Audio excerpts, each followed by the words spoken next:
Dakle, ja nisam neko ko može suditi uopšte o tome šta će u narednom periodu raditi tužilac. Jer ja nisam ministar vanjskih poslova Bosne i Hercegovine koji ovu zgradu MIP-a koristi kao instituciju NIP-a, odnosno instituciju Bosne i Hercegovine, Ministarstvo vanjskih poslova, on koristi kao svoju govornicu za svoje političke stavove.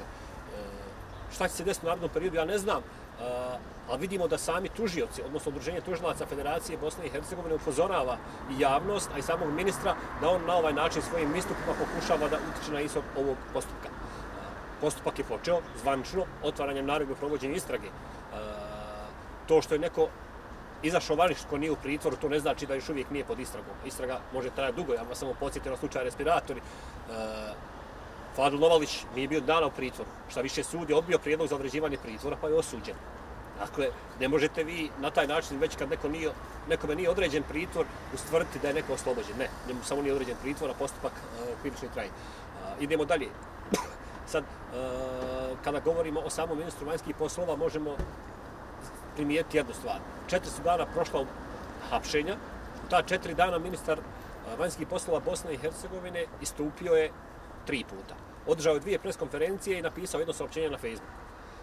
I sva 3 puta napada pravosuđe. Gledajte, ako ste vi državna institucija, kako se ne smatra, onda vi izađete i podržite državne institucije. Ako se ne bojite ničega, onda podržite rad tužilaca da ispitaju i vas, ako vas ima negdje. A šta on radi? On napada kantonalnog tužioca, koji nema veze s ovim predmetom. On napada državnog tužioca, koji ima veze sa predmetom gdje je osumnjičen njegov kum. Dakle, čovjek se očigledno nečega prepao.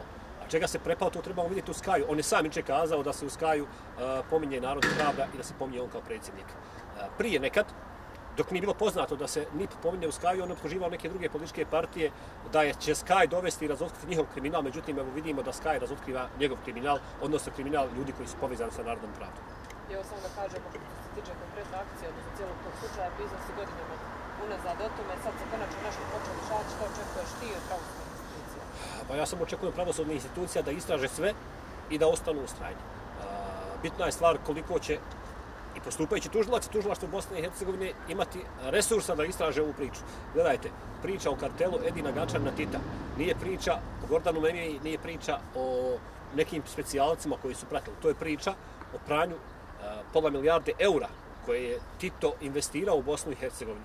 A prema zvaničnim podacima policijskih institucija izvan ove države, sam narkokartel Edina Gačana Tita raspolagao je novcem u iznosu od 23 milijarde eura.